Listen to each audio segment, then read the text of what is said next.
ఓం సాయిరామ్ శ్రీమాత్రే నమః. అమ్మ బిడ్డలందరికీ నమస్కారం అండి. అందరూ ఎలా ఉన్నారు? అందరూ కూడా అమ్మవారి దేవుళ్ళని ఎప్పుడు ఆనందంగా ఆరోగ్యంగా ఉండాలని, మీరు కోరిన కోరికలన్నింటినీ అమ్మవారు తీర్చేయాలని మీ తరపున నేను కూడా అమ్మవారిని మనస్ఫూర్తిగా కోరుకుంటూ ముందుగా అమ్మవారి పాదపద్మములకు ఒక్కసారి నమస్కరించుకొని వీడియోలోకి వెళ్దామా అండి. ఇక ఈరోజు అమ్మవారు అమ్మ మాటగా ఏమి సందేశం చెప్పబోతూ ఉన్నారు అంటే కనుక, ఈరోజు రాసి పెట్టుకో తల్లి. ఎందుకంటే జన్మంతా సరిపడా శత్రుత్వం ఒక బొట్టు లేని స్త్రీ ఏడుపు వల్ల నీకు రాబోతోంది. అసలు ఆ బొట్టు లేని స్త్రీ ఎందుకు నీ మీద పగబట్టింది? ఎందుకు కక్ష కట్టింది? ఎందుకు నీ మీద పడి ఏడుస్తోంది? అసలు ఎందుకు శాపనార్థాలు పెడుతుందో ఖచ్చితంగా తెలుసుకోవాలి తల్లి.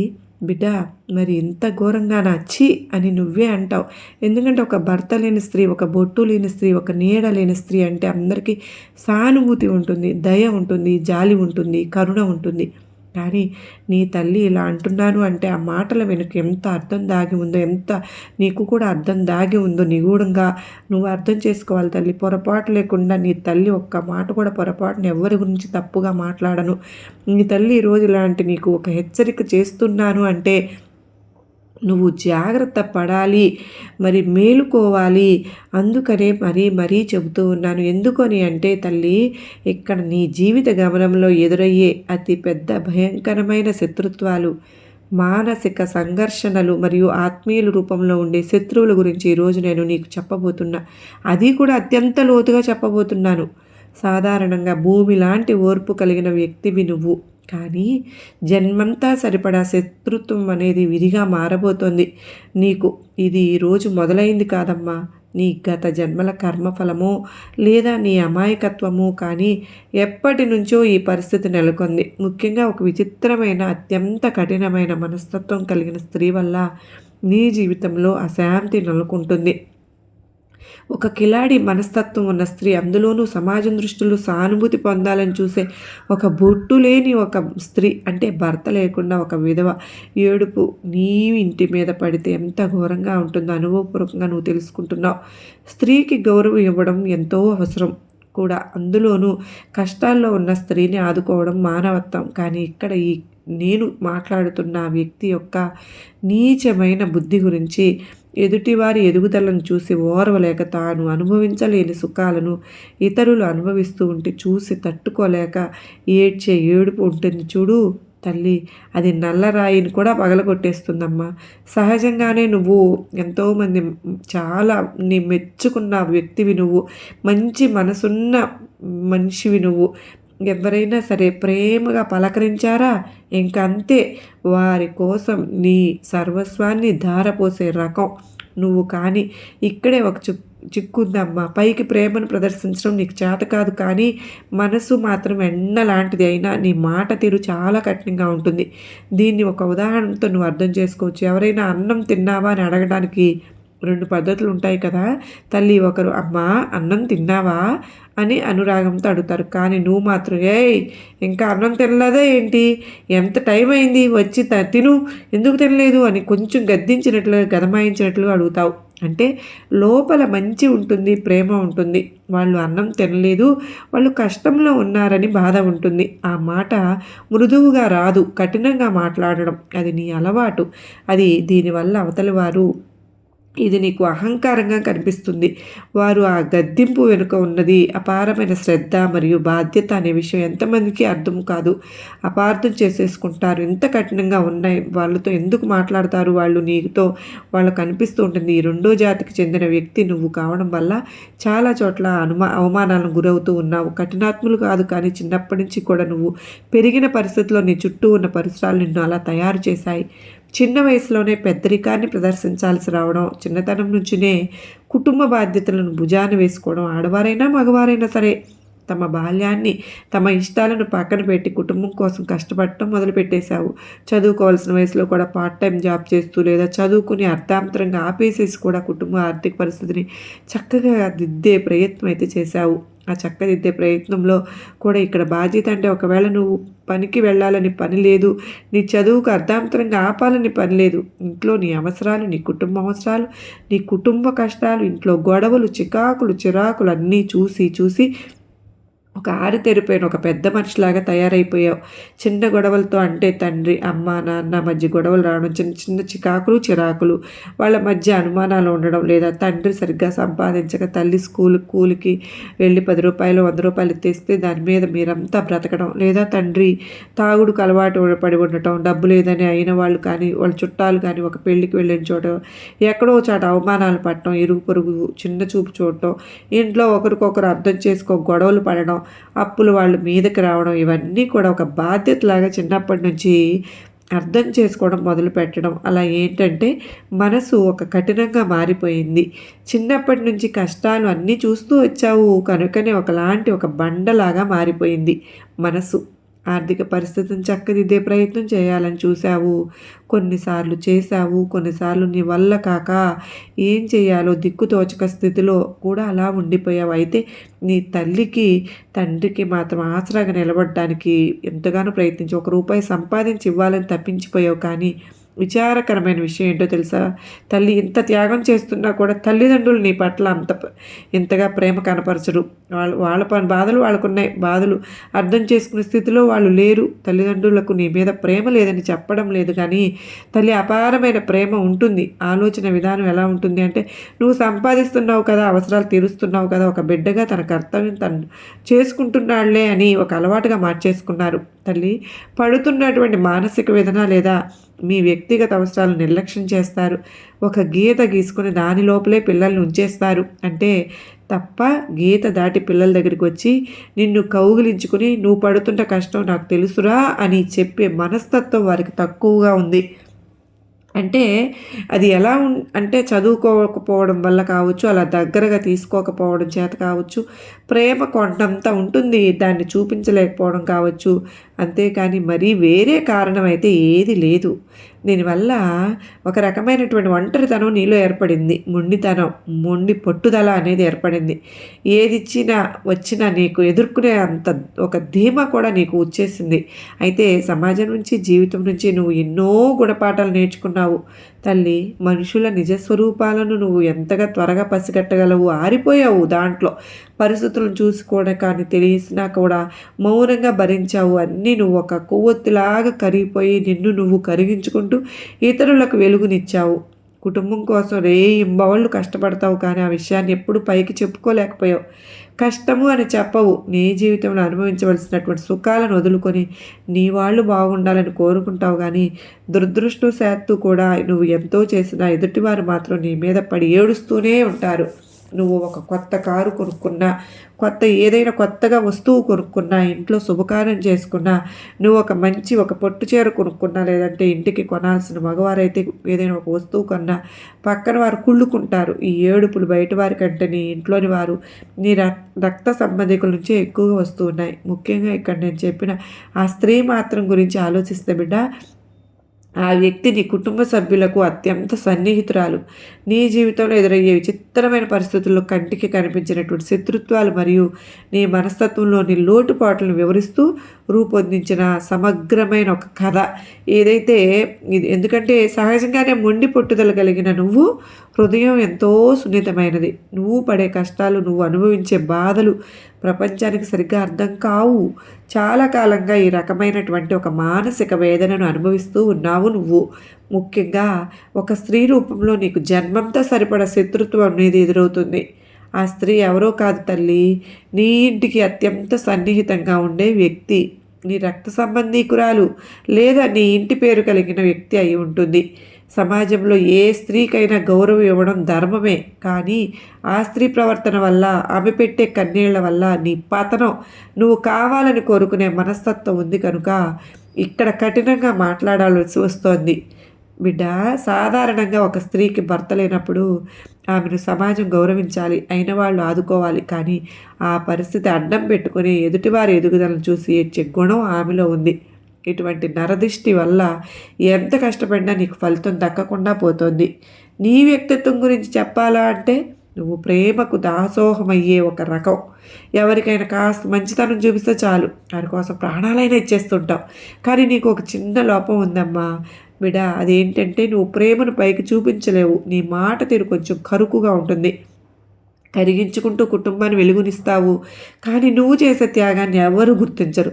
పైగా బయట వ్యక్తులు నువ్వేదైనా ఒక వస్తువు కొన్నా, ఒక మంచి చీర కొనుక్కున్నా, ఒక స్థలం కొన్నా కూడా కులుక్కుంటారు, ఉడుక్కుంటారు, అసలు కుళ్ళుకుంటారనమాట. ఈ ఏడుపులన్నీ బయట వారి నుంచి కంటే కూడా నీ సొంత మనుషుల నుంచేనే ఎక్కువ వస్తున్నాయి. నువ్వు నమ్మే రక్త సంబంధికులే నీ వెనుక గోతులు తవ్వుతున్నారు. ముఖ్యంగా ఆ స్త్రీ ఆమెకు బయట వ్యక్తులతో ఉన్న పరిచయాలు నీ కుటుంబంలో చిచ్చు పెడుతున్నాయి. మీ భార్యాభర్తల మధ్య గొడవలు రావడానికి, మీ ఇంట్లో ప్రశాంతత లేకపోవడానికి ఆ నెగిటివ్ ఎనర్జీనే కారణం. అవసరమైనప్పుడు కాళ్ళు పట్టుకుంటుంది, పని తీరిపోయాక, అవసరం తీరిపోయాక నువ్వెవరో తెలియనట్టు ప్రవర్తిస్తూ ఉంటుంది. డబ్బు కోసం ఎంతకైనా సరే దిగజారే మనస్తత్వం వారిది. ఇటువంటి నరదిష్టి మరియు నరఘోష నుంచి బయటపడాలి అంటే కొన్ని ఖచ్చితమైన నియమాలు పాటించు తల్లి. ఈ సంవత్సరంలో నీకు నీ మనసు చెప్పిన మాట విను. నీ జాబ్లో రూపాయి తీసేటప్పుడు అది ఎవరి కోసం ఖర్చు చేస్తున్నావో ఆలోచించు. అది అవసరమా కాదా అని ఆలోచించు.